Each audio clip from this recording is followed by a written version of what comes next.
Chuck Griffith from No Woman's Face, remember, and also the scriptwriter behind Waterloo. Thank you very much for agreeing to meet to this interview. Yeah, thanks for having me. Congratulations again with the nominations. Mm-hmm.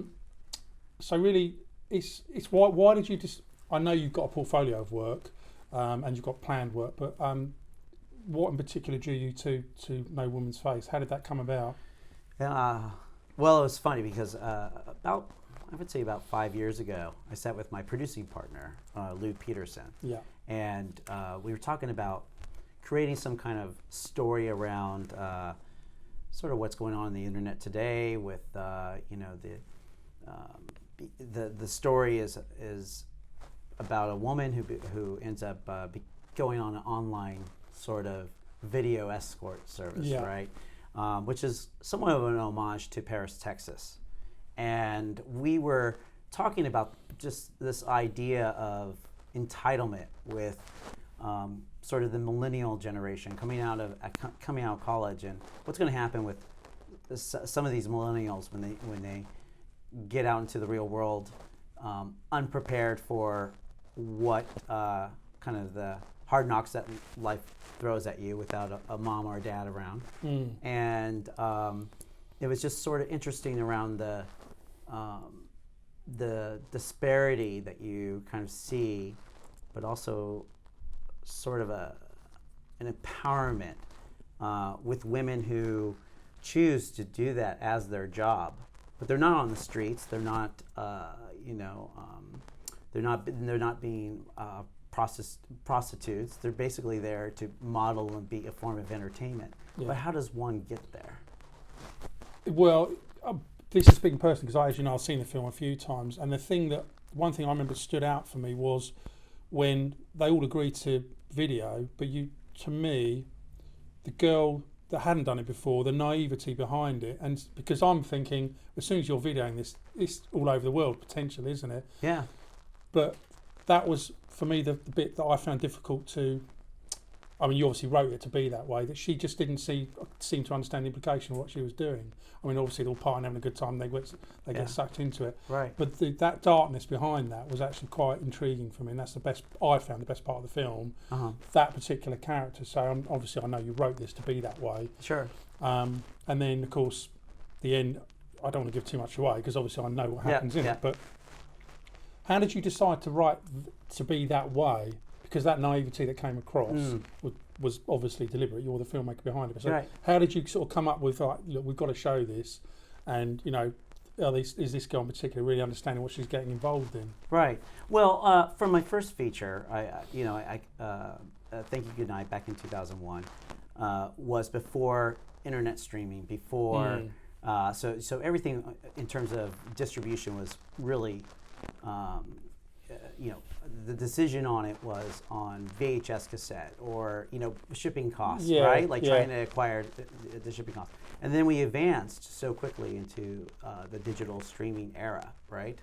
And I took a break from that and I got into, interactive advertising. That's, somewhat of a big career out of that. And so when I left film, that's what I was in. And you look at this generation that's growing up in the social media and not really thinking about the ramifications or implications of what they're putting out there. And they're not necessarily thinking about what I say now or what I do now is going to affect me 5 years from now. And then on the flip side of that, you have celebrities that become celebrities because a sex tape gets online. Paris Hilton's and Kim Kardashian. Or Hulk Hogan just recently, right? And so there's sort of a mixed yearning for celebrity, an ubrification of celebrity. By if I put myself out there, it's the quick hit, right? It's the quick attention, but really not even thinking about the ramifications of that. And because I worked in advertising for so long, when I circled back to make No Woman's Face Remember, to be a director again after essentially 14 years, out of the business,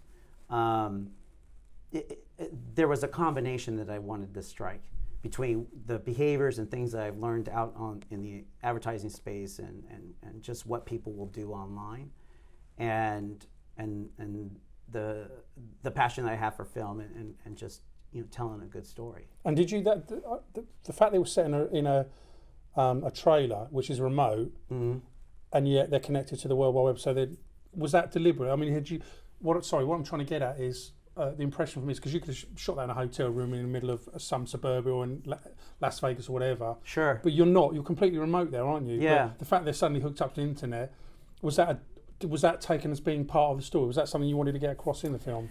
Well, in fact, sorry, what I should say is you can be anywhere, I suppose, is what I'm trying to get at. Yeah, but the website that you actually see that's featured in there, which is a website called Flirt for Free. Yeah. The trailer has Wi-Fi. The trailer. It's interesting because the internet was going to that trailer, right? And so what you see there is actual. We blurred out the chat rooms and whatnot, but that was actually real chats that were going on. The actors, kind of to tell the behind the scenes, but the actors weren't being filmed by any means. No. But we, as far as the activity so potentially on the screen, there was real Wi-Fi there if you wanted. Is that what you're saying? That's right. Crikey. So I don't think it's out of the out of the equation that Wi-Fi or there's a certain amount of apocalyptic, not so distant future, right? Of where the film takes place.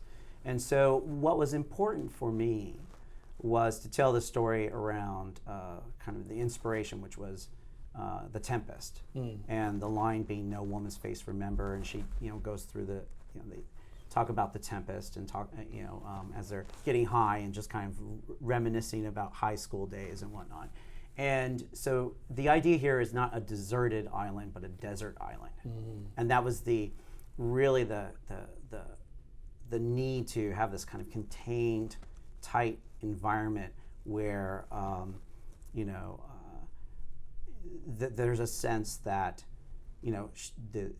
she's somewhat trapped inside the trailer, and so I really wanted to kind of have this kind of really claustrophobic feel. Because they're all willing partners. Could have been a hotel room. Could have been, but then hotel rooms, start to suggest other people in the hotel and start to suggest. And there was a certain amount of isolation I wanted to have there. That desert island feel was really important to me. Yeah, and that's exactly what came across. The abstraction of water. Yeah, right? and absolutely, and although they're all willing partners in this and what goes on, obviously, ultimately, but how can I put it? She's not really, is she? Or she goes along.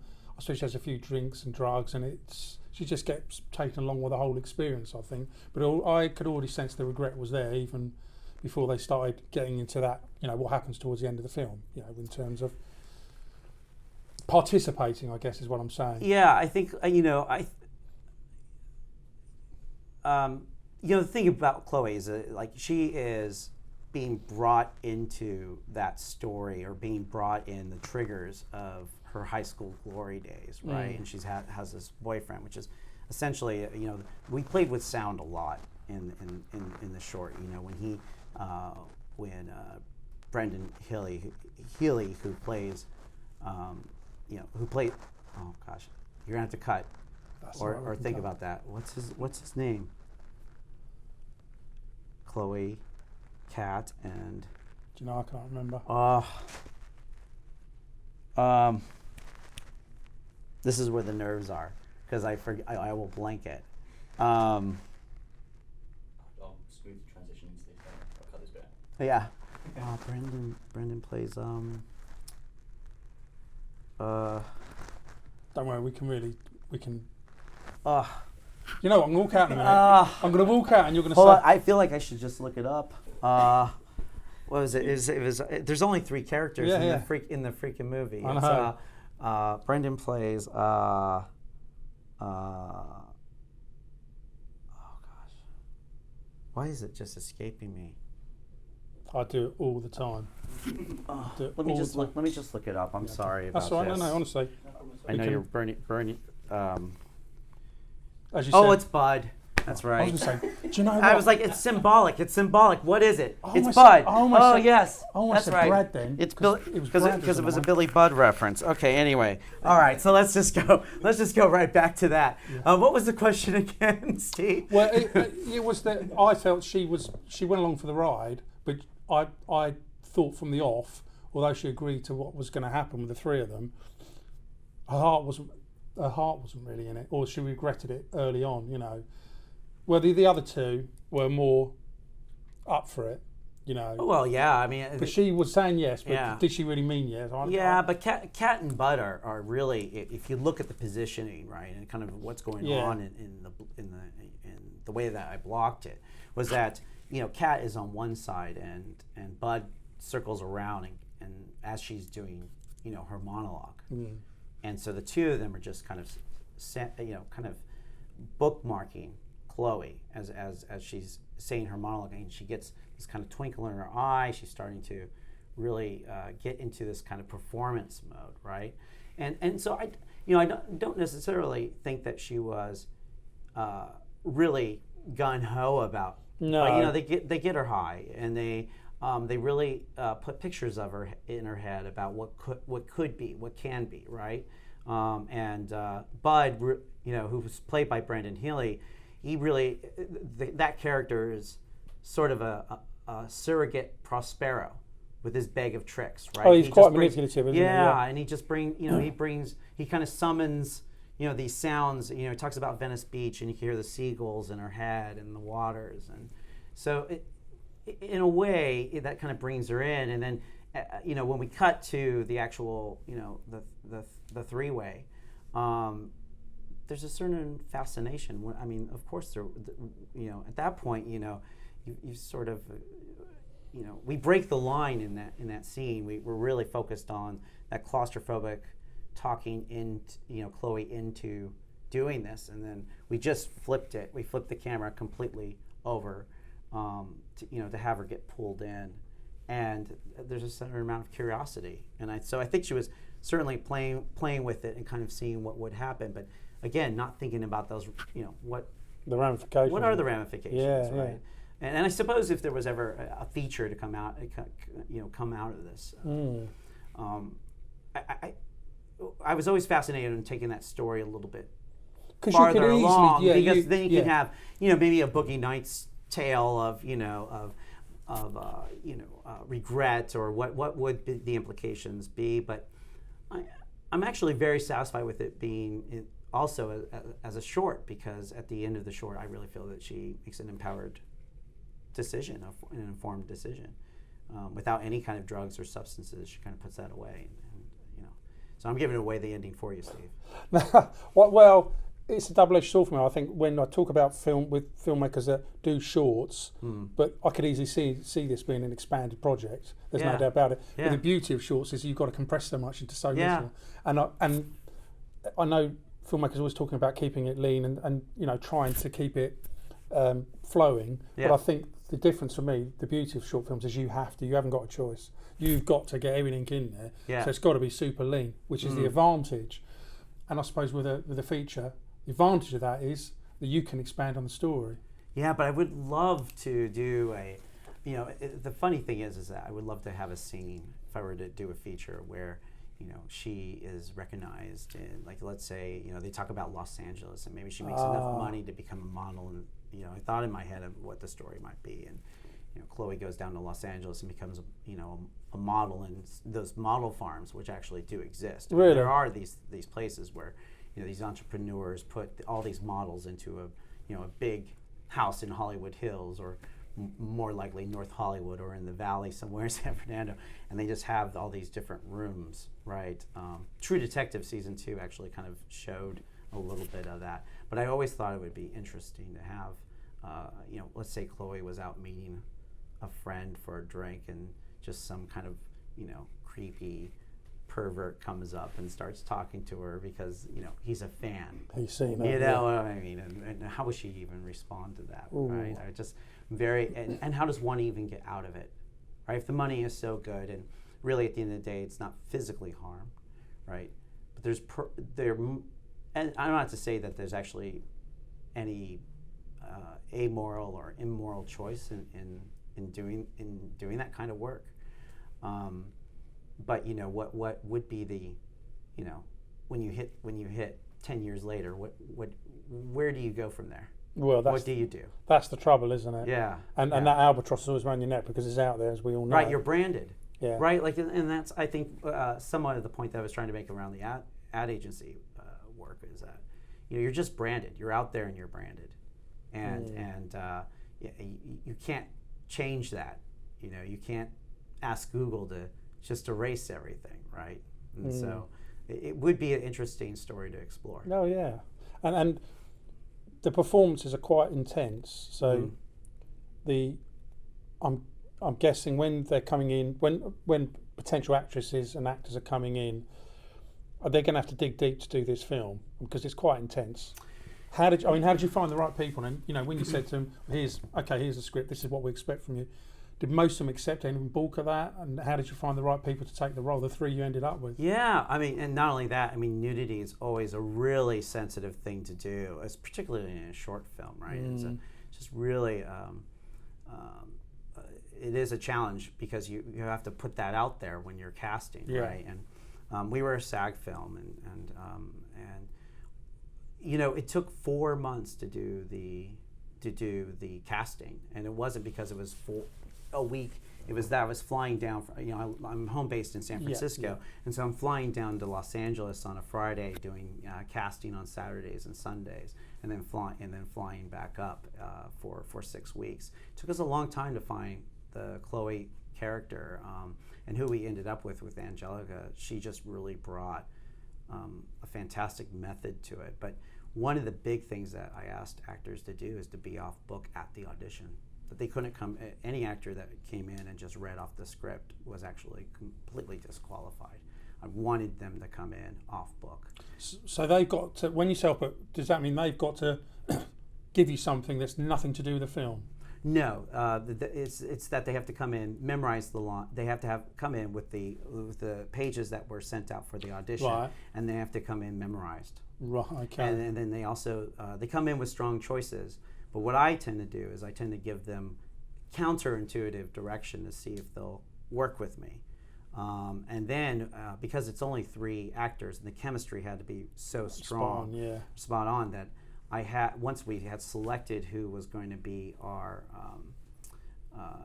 Chloe, then for Kat and for Bud, it was about callbacks and callbacks and callbacks, and Angelica, and then eventually Meredith Overcash, who plays Kat, were really good troops when it came to staying for the day and auditioning, for chemistry. And so I watched for choices, and I looked for how well they were going to take direction.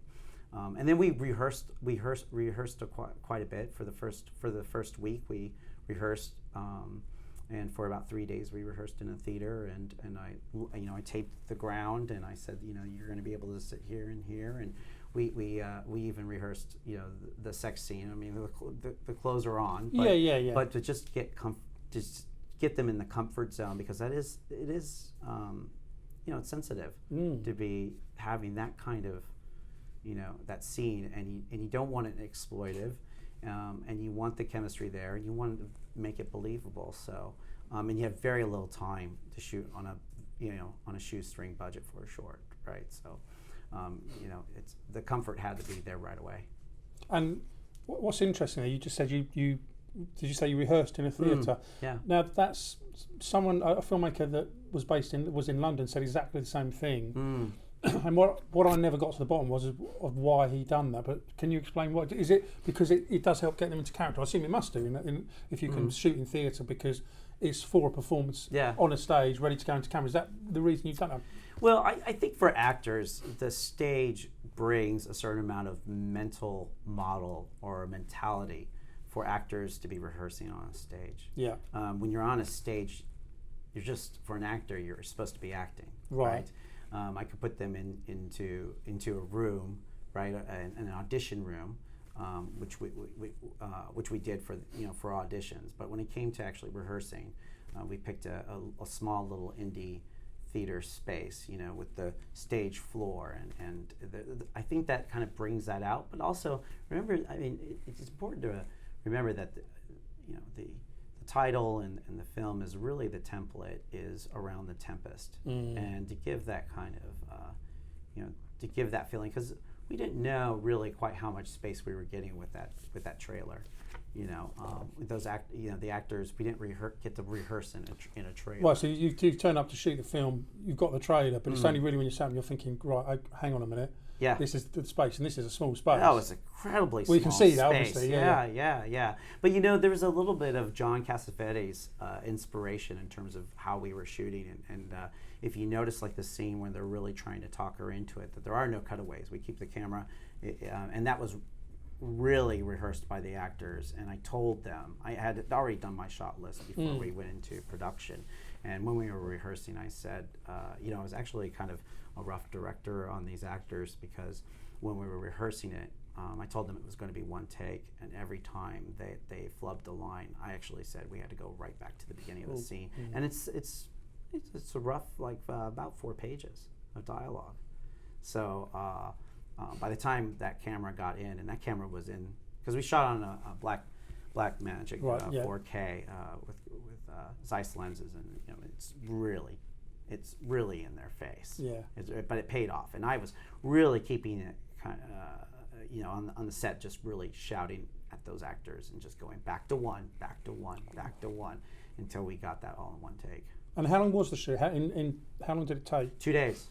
2 days. Well, not permanently, obviously, but that was just three. Actually, let me correct that. It was 3 days. Yeah. The first 2 were with the actors, and then all the shots that you see there, none of that is stock photography. None of that is shot from Getty Images or whatnot. No, we went out. There's this place called Lake Los Angeles that is historically is what Chinatown is based on. Right. Where people were sold property by a lake, but the lake was supposed to be man-made, and it was never filled with water. And so you go out there, and those are abandoned homes and abandoned migrant farms. California's been in a terrible drought. They still don't quite know what's going to happen with El Nino, because they say it would need to rain, I think, every day for the next 5 years to resupply California's water. And so when you see those shots, and we're going through, and the drone shots that we shot, all that was to really kind of have that atmosphere there, and that was a full day's shoot to get that down. And did it all go sort of according to plan, or was there hitches and mess ups? And well, actually, there was an intro that we shot that was right. There's a ranch style house. We shot on a full ranch, and the shot that you see of Chloe's house, that dream sequence came out of 2 scenes that we cut from the short.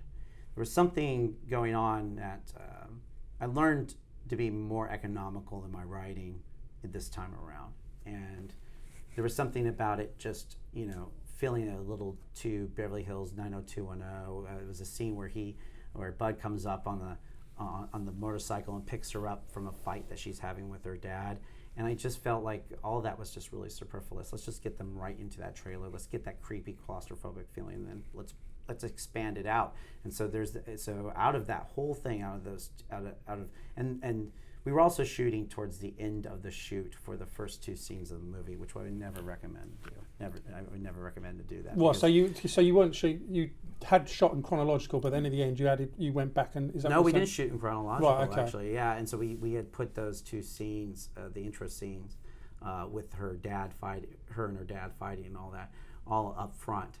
But the shoot was at the end of a long 2-day shoot. We were already in our 14th hour. Crew was, we were asking grace from crew. Yeah. My producer is just pulling out his hair because he's just writing out check after check. And, and I felt bad because when I was looking at the rough cut, I was going, these 2 scenes don't work. And I felt bad because we just had spent so much money on those 2 scenes. And you're now under pressure, I guess, a little bit. Yeah. But that cutaway of that dream sequence that she has, and you just have this enormous wide shot of the house and that blue that comes in, that washed blue that kind of comes into the film. And what is it? It's less than like 10 seconds of footage. It made those those two scenes and cutting it, but spending the money to have shot it and had the material made all the difference. I thought it was a great transition, and I remember thinking of it, emailing instantly the editor, and then once he slipped that scene in, I called my producer Lou Peterson and I said, "You've got to see this." And he watched it. He goes, "That's brilliant.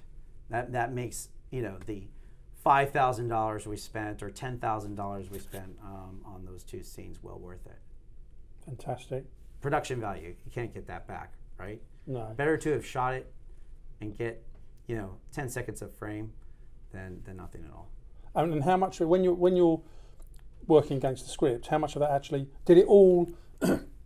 Is anything done ad hoc? So is most of the script there, all of it, or are you adjusting the script as you go when you're filming? Interesting. I had not thought that we were going to be in a trailer. I thought we would have done like a sound stage or something. So you really have to improvise when you're in a very tight space. And so there's some angles in there that I thought were really nice and oblique. And I really focused, when we were doing our run through with the camera, I really focused on composition, just focused on really doing as much production design as possible. So you see those lights, those Christmas lights up on the ceiling. The improvisation or some of those pivots weren't really in the camera or in the actors, because the actors were had rehearsed so much, but it was really much more actually in the production design, and then also in the editing and in the sound editing. So there were quite a lot of pivots, to kind of keep that rhythm going. And I cut lines. I sort of have an Altman look to these kind of things, because what I look at is I'd rather have had all of that dialogue, and there's quite a lot of dialogue that's cut from there.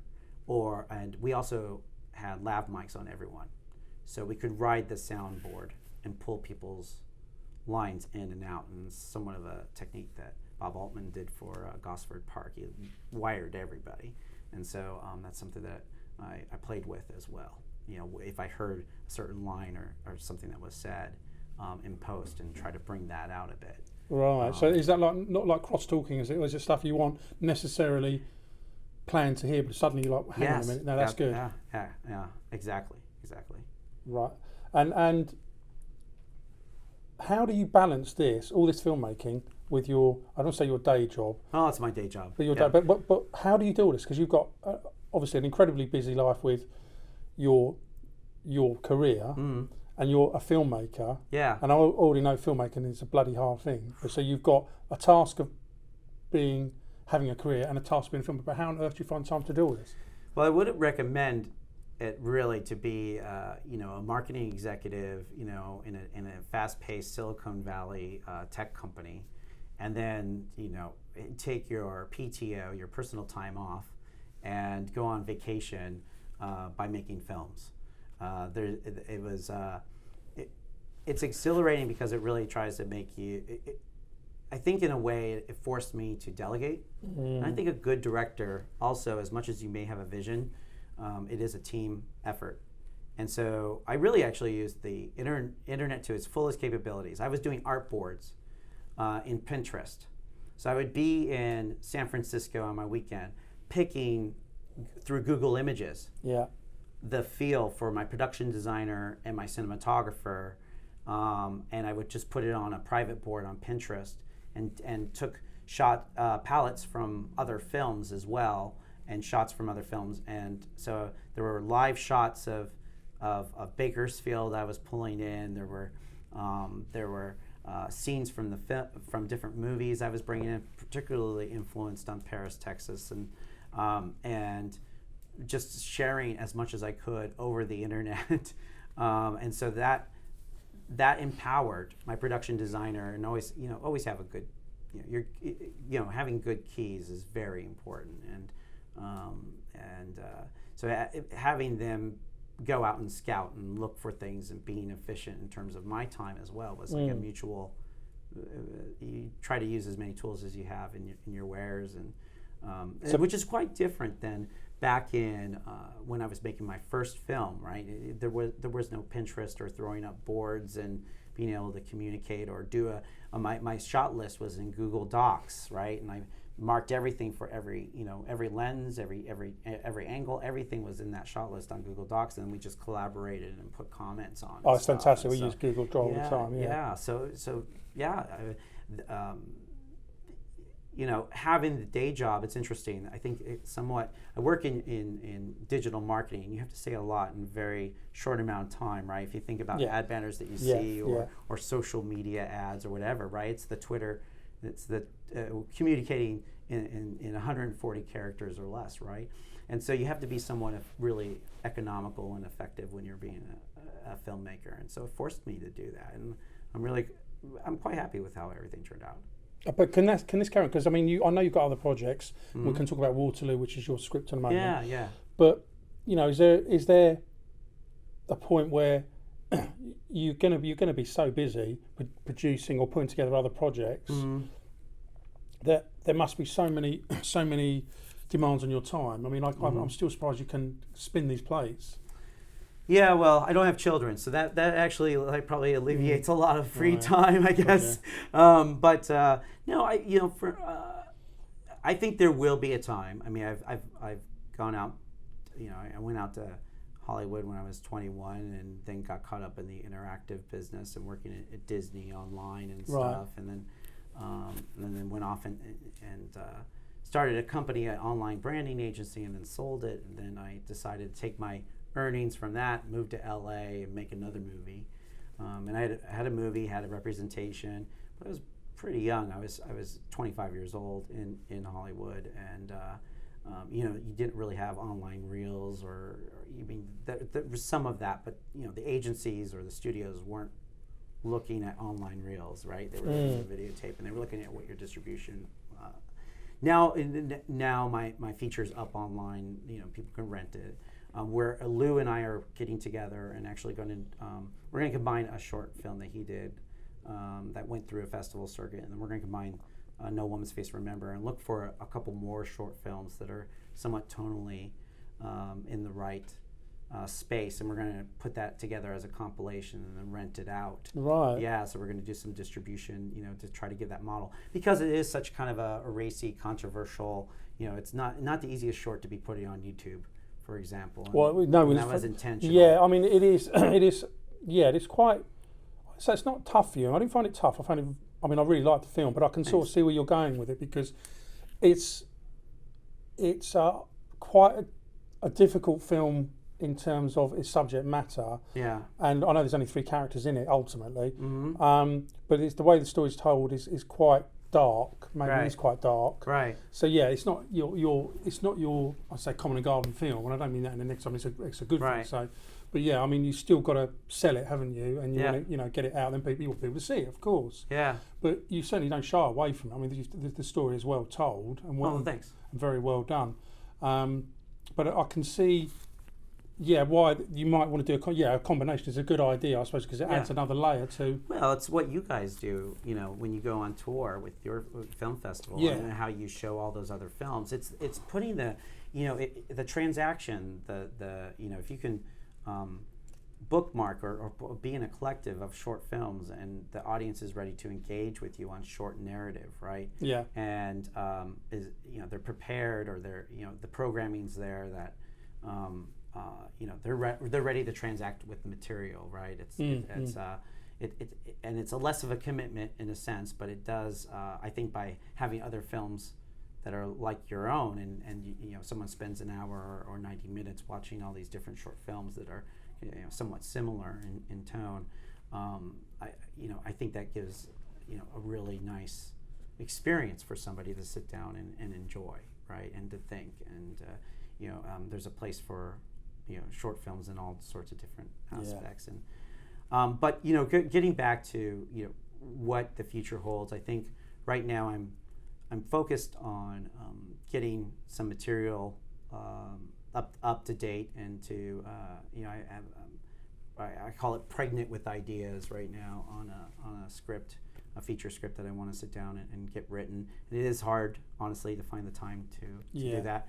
But I hope by participating in film festivals such as yours, we're going to the Cannes Film Festival for Short Films Corner. Wow. That representation will reveal itself, and I'm hoping to get some kind of traction, so to re-engage the system and the industry again. So my hope is to have some kind of career transition back into film.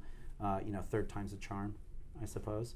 But I'm sort of just testing the waters, seeing that was the experience of directing a short film after having a feature film where you have like a star like Mark Hamill and you're dealing with stars like Sally Kirkland and you have all these people in the film, and you're shooting on 35 millimeter, Panaflex, film, right? Real film, right? And nowadays, by shooting on digital, that doesn't really change anything. Actually, you have to think about your palettes even more, because you need to shoot it for post, right? But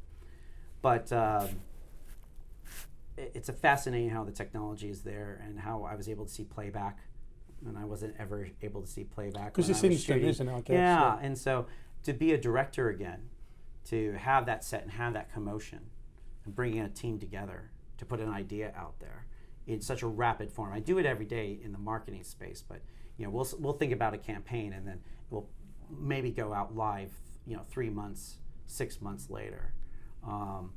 But in the film space, when you've got those 2 days and you have to make critical decisions together, it was exciting to see if I was ready to get back into it. And I'll tell you, there's no high like directing.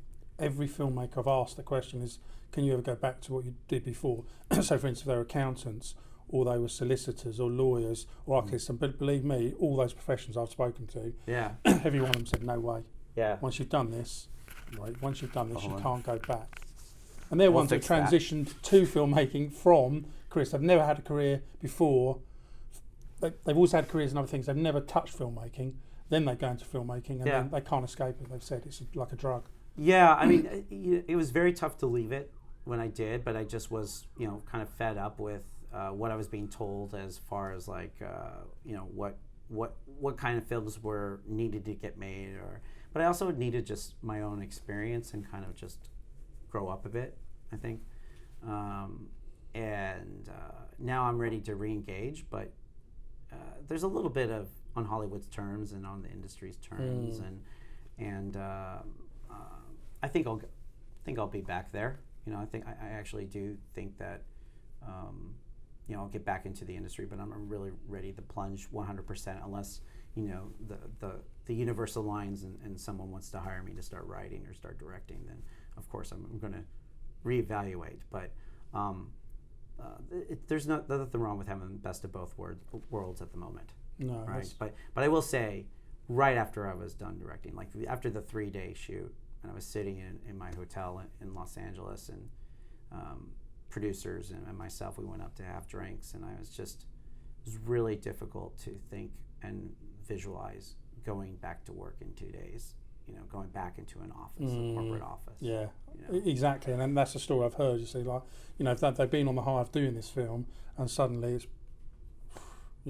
Yeah. But the ones I've talked about, they left it and took the risk of leaving, and have never gone back. Yeah. For however they've done, I don't know. And I've done that before. Yeah, you see, I've done it before. You've done that before, yeah. And I'm not ready to. I mean, things have to be in the right space. Yeah, I mean, right? I mean, everyone's got bills to pay, mortgages to pay, what have you, and so just kind of jumping right in and just going for it. There would have to be certain provisions in place in order to make that happen. But we'll take it a day at a time. Brilliant. And the other thing is, which I'd like to mention, is you've also been nominated for Waterloo. Yeah. Can you give us an idea of again how that came about? Because this is part of a series, I believe, isn't it? Is it? That's right. It's a TV pilot, and it was something I wrote about 10 years ago. And after I was done, as you were saying, after once you start directing or you start getting back into the thing, you start going, what am I doing with my life, you know? And so I started looking at all my portfolio of scripts that never really got made. And there was a special place in Waterloo because I grew up in Waterloo, Iowa, particularly in my teen years. And I went and revisited the script, and it was just sort of a flatline story. And now having 10 years of marketing experience and kind of thinking about, you know, what's the market like, and what film, how cinematic and film-like TV has become, right? To sit down and have a 10-episode arc, that's fantastic with things like Hulu and Amazon and Netflix financing these. But AMC being somewhat of a trailblazer with Mad Men. Which has gone mad, hasn't yeah, it? Yeah, Mad Men's gone mad. Nothing's just, you know, contained in the one episode anymore, right? It's really to keep you watching, you know, through 10 and then waiting for the next, the next season of House of Cards to come out or whatever. So to me, it was the perfect vehicle for a writing sample that I wanted to re-engage with it. And so I spent every weekend for about 5 months just planning it all out, rewriting again. And then also what's happened with the difference between being in an industry before, 10 years ago versus now, is that there's all these great venues like Film Freeway without a box. Yeah, absolutely. And being able to submit your screenplays to all sorts of different contests so quickly, and then to get the feedback, right? So I tend to pay for the coverage, I pay for the feedback notes because it's a workshop. Someone's transacting with my material and I'm able to get this feedback and, sift through some of the notes and go, okay, that's a really great note, or that, I think the problem that they're actually tackling here, I think there's a macro solve here. It's not necessarily the little detail that they've pointed out. And that has really helped the writing, and that's what makes me so excited about writing the feature, is that even if it doesn't get made, it's the idea that by putting it into contests and festivals that it gets read.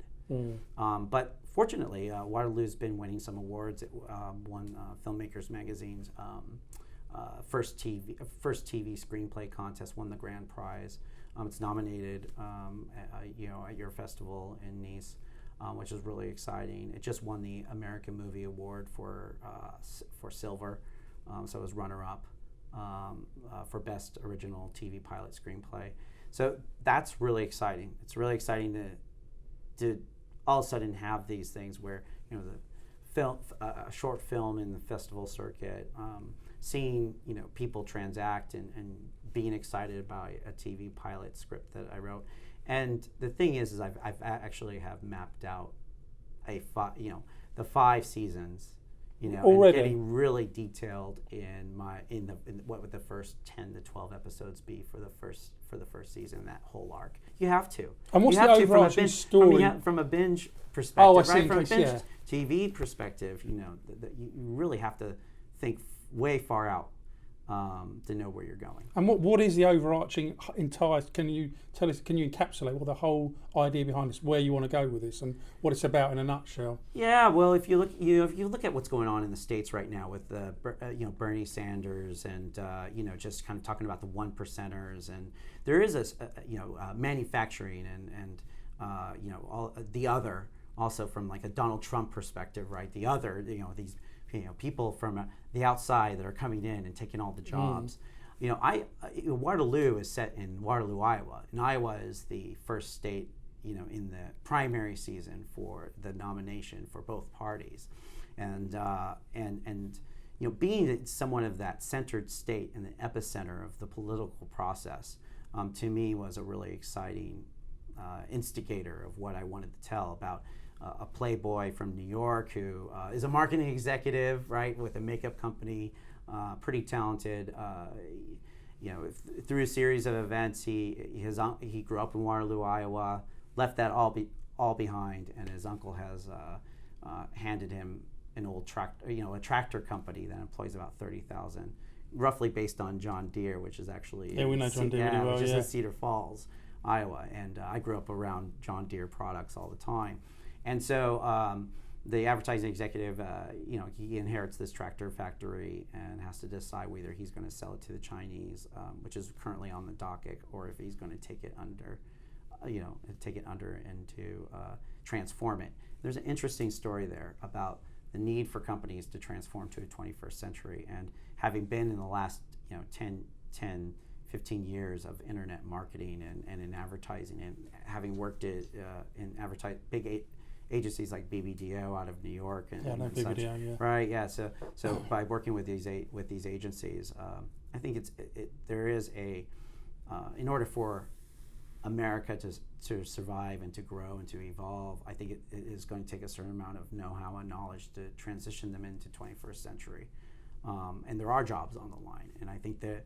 So I think it's really topical. I think that there's certainly a sentiment going around in America, a dialogue about what's going on with that middle part of the country, and so it's a fish out of water story, but it really on the massive level is much more about the political wins that kind of happen out of, it's amazing. You have this state with roughly 2.5 million people, and it really does sort of dictate who we elect as our president. Yeah. So that was, there's lots of twists and turns with a lot of different subplots, and it's like a 6 feet under in the fact that the main character is actually gay, but it's not like a queer as folk where that is the emphasis of it. It's really just kind of highlighting the fact that the lack of diversity, right, that exists in these states, and kind of the judgment of this person must be a willing, dealing, gay advertising executive in New York. What does he know about marketing tractors to farmers, right? So I'm excited to see what comes of it. Brilliant. Thank you very much for that. Fantastic.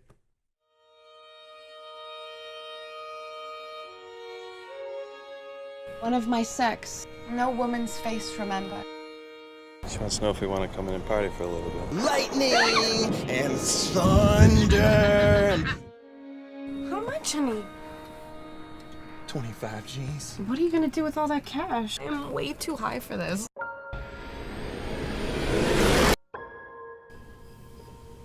First one to tip gets the goods. You still love me? I know you still love me. You can say it, baby.